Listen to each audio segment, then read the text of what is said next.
ज्या पद्धतीने शिया गोयल आणि केतन अग्रवाल या प्रकरणाचा तपास सध्या पोलीस करत आहेत, ते अतिशय गंभीरपणे तपास त्यांचा सुरू आहे आणि यामध्ये नवनवीन माहिती आता सध्या समोर येत आहे। ज्या पद्धतीनं शिया गोयल आणि चेतन चौधरी यांची पोलीस कस्टडी चालू आहे, त्यामध्ये आता त्यांनी एक नवीनच धक्कादायक माहिती समोर आणली आहे। ही धक्कादायक माहिती साधीसुधी नसून ज्या दिवशी केतन अग्रवाल याला त्या कठड्याहून ढकलण्यात आलं, लोहगडावरून ढकलण्यात आलं, त्याच दिवशी चेतन चौधरी याचा वर्गमित्र की जो मूळचा बीड येथील आहे, त्याला सोबत घेऊन ते त्या गडावर जाणार होते आणि त्यापूर्वी त्यांनी त्या वर्गमित्र जो होता त्याला देखील ही सर्व माहिती सांगितलेली होती। त्यामुळे या प्रकरणात तोच मुख्य तर आरोपी नाही ना, असा देखील आता पोलीस अंदाज काढत आहेत। त्यामुळे आपण मित्र ठेवताना, मित्र आपले जवळ करताना आपण कसले मित्र आपल्या जवळ करतो याची देखील काळजी घेणं गरजेचं आहे। नेमकं प्रकरणात कसं काय बीडच्या तरुणापर्यंत पोलीस पोहोचले होते तेच आपल्याला पाहायचं आहे। ज्या पद्धतीनं पुण्यातील प्रकरण घडलं, सुप्रसिद्ध बांधकाम व्यावसायिक केतन अग्रवाल याच्या हत्या प्रकरणाला आता एक अत्यंत थरारक आणि धक्कादायक वळण मिळालंय। पोलीस तपासाचा चक्रवाढ जसा जसा सरकतोय तशी या गुन्ह्याची पाळंमुळं अधिक गडद होत आहे। आता या संपूर्ण प्रकरणात एका तिसऱ्या रहस्यमयी चेहऱ्याची एंट्री झाली आहे। या नव्या खुलाशामुळे पोलीस प्रशासन देखील चक्रावून गेलंय। नेमकं काय प्रकरण घडलं होतं, त्या दिवशी जो काही नवीन चेहरा होता तो मुख्य आरोपी तर नसेल ना, असा देखील आता पोलीस कयास काढत आहेत। चेतन चौधरीचा एक वर्गमित्र आहे। ज्या पद्धतीनं सूत्रांनी जी माहिती दिली आहे त्यानुसार केतन अग्रवाल याच्या हत्येचा कट ज्यावेळेस रचला गेला होता, तेव्हा चेतन आणि शिया गोयल यांनी सर्वात आधी यांच्या वर्गमित्राला आपल्या प्लॅनमध्ये सामील करून घेण्याचा प्रयत्न केला होता, परंतु त्याने गडावर येण्यास नकार दिला। त्यानंतर चेतन आणि शिया आणि केतन हे लोहगडावर गेले।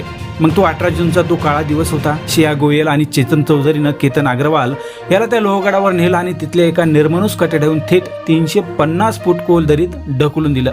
एका क्षणात केतन याचा सर्व खेळ खल्लास झाला होता। पण हा कट रचण्यापूर्वी चेतन आणि शिया यांनी वर्गमित्राला 18 जूनला लोहगडावर येण्यासाठी आमंत्रण दिलेलं होतं आणि त्यांनी जो काही प्लॅन होता ते देखील त्याला सांगितला होता। आमच्यासोबत तू लोहगडावर ट्रेकिंगला चल, असा तो बहाणा होता। पण नियतीचा खेळ बघा एक वेगळाच होता। त्या तरुणानं ऐनवेळी त्या ट्रेकिंगला जाण्यास स्पष्ट नकार दिला। कदाचित त्याच्या या नकारामुळेच त्या दिवशी लोहगडाच्या कडावर फक्त शिया आणि चेतन हे दोघेच गेले आणि त्यांनी केतन यांचा काटा काढला। जर तो तरुण सोबत गेला असता तर त्या गुन्ह्याचं स्वरूप काही वेगळं दिसलं असतं। हा विचारच अंगावर काटा आणणार आहे। मग शिया आणि चेतन यांनी तर सर्व प्लॅन मार्गी लावला होता, त्यानंतर बीडचा जो तरुण आहे ह्याचा नेमका ह्याच्यामध्ये काय संबंध आला असाही प्रश्न पडू शकतो। पण या पाठीमागे लक्षात घ्या, एक रहस्य तुमच्या लक्षात येईल।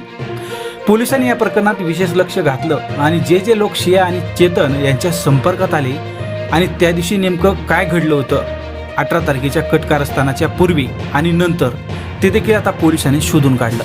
तर या प्रकरणात पोलिसांनी ज्यावेळेस कान टवकारले त्यावेळेस त्यांची एक गोष्ट लक्षात आली की केतन अग्रवाल यांना दरीत ढकलून दिल्यानंतर रक्ताने माखलेले हात घेऊन चेतन चौधरी हा गडावरून पळून तर गेला, पण तो थेट घरी किंवा इतर ठिकाणी न जाता सर्वप्रथम बीडचा जो काही त्याचा वर्गमित्र होता त्याला तो भेटायला गेला।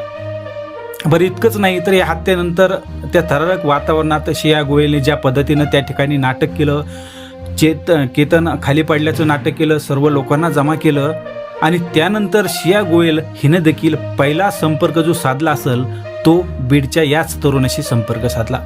मग कट करण्यापूर्वी आणि कट झाल्यानंतर चेतन आणि शिया हे दोघेही त्या बीडच्याच तरुणाच्या संपर्कात आले। त्यामुळे आता पोलिसांसमोर सर्वात मोठा प्रश्न पडला आहे की या हत्येनंतर लागलीच झालेल्या त्या पहिल्या भेटीत चेतन आणि त्या तरुणानं एकमेकांना काय सांगितलं। शिया आणि चेतन यांनी त्याला केवळ घटनेची माहिती दिली होती की पुरावे नष्ट करण्यासारख्या इतर काही मोठ्या कटावर त्याच्यात चर्चा झाली। हे सर्वात महत्त्वाचं म्हणजे जर त्या मित्राला चेतन आणि शिया आणि चेतन यांनी त्याला केवळ घटनेची माहिती दिली की पुरावे नष्ट करण्यासारख्या इतर काही गोष्टी मोठ्या कटावर त्याच्यात चर्चा झाली, हे देखील आता पोलिसांना सध्या शोधण्याचं काम चालू आहे। नेमकं पुरावे नष्ट करण्यासारखा जर इतर मोठ्या कटावर त्याच्यात काही अजून काही वेगळी माहिती मिळाली याचा देखील आता पोलीस शोध घेत आहेत। सर्वात महत्त्वाचं म्हणजे जर या मित्राला चेतन आणि शियाच्या भयंकर कटाची संपूर्ण कल्पना मे महिन्याच्या शेवटच्या आठवड्यापासून होती तर त्याने मग इतके दिवस पोलीस किंवा केतन याच्या कुटुंबाला सावध का केलं नाही, तो गप्प का राहिला, याला देखील आता खरोखरच महत्त्व आलेलं आहे। ज्या पद्धतीने शिया आणि चेतन यांनी केलं तर ते ठीक होतं, तो कटाचा भाग होता। परंतु या तरुणाला हे सर्व माहिती असताना त्याने स्वतःहून पोलिसांना किंवा केतन याच्या कुटुंबाला ही माहिती देणं गरजेचं होतं. आता पोलीस तपासातून जी काही माहिती समोर आली आहे त्यामध्ये संशयित तरुण हा मूळचा बीडचा असला तरी तो सध्या पुण्यातील IT हब असलेल्या बालेवाडी भागात एका नामांकित खाजगी कंपनीत नोकरी करतोय. आता मेच्या महिन्यापासून म्हणजे चेतन चौधरी याच्याशी तो सतत फोनवर चॅटवर संपर्कात होता ही देखील माहिती समोर आली आहे. सध्या पुणे ग्रामीण पोलिसांनी या मित्राला ताब्यात घेतले, त्याची कसून चौकशी सुरू केली. मात्र गुन्ह्याचं गांभीर्य ओळखून पोलिसांनी त्याचे कॉल डिटेल्स आहे, सोशल मीडियाची चॅट आहे, लोकेशन हिस्ट्री हे सर्व डिजिटल पुराव्यांचा ताबा देखील घेतलाय. या तांत्रिक तपासातून अनेक खुलासे देखील होण्याची शक्यता आहे. जे काही संपूर्ण हत्याकांडाचा चेहरा मोहरा त्या तरुणाच्या जे काही तपास होणार आहे त्याच्यातून बदलू देखील शकतो. हा तरुण केवळ एका मूक प्रेक्षक होता की संपूर्ण कटाच्या पडद्यामागील सूत्रधार होता हे देखील आता पोलिसांना लवकरच कळणार आहे.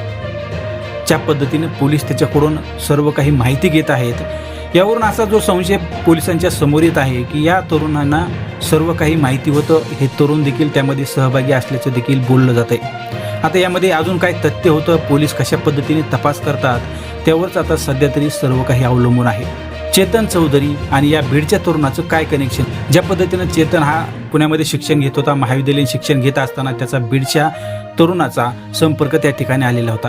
त्या ठिकाणी संपर्क आल्यानंतर दोघांची मैत्री देखील वाढली होती आणि मैत्रीचं रूपांतर नंतर मग त्यांच्या गाठाभेटी एवढे घट्ट मैत्री झाली होती की त्या प्रकरणाचा आता सध्या यासाठी उपयोग झालेला आहे. त्यामुळे यामध्ये काय सत्य होईल, काय शियाची बाजू खरी, काय चेतनची बाजू खरी ही देखील आता समोर येणार आहे. सध्या तरी एवढंच. पुन्हा नंतर नवीन अपडेट्स आपण पुन्हा माहिती तुमच्यापर्यंत पोहोचण्याचा प्रयत्न करू. तोपर्यंत धन्यवाद.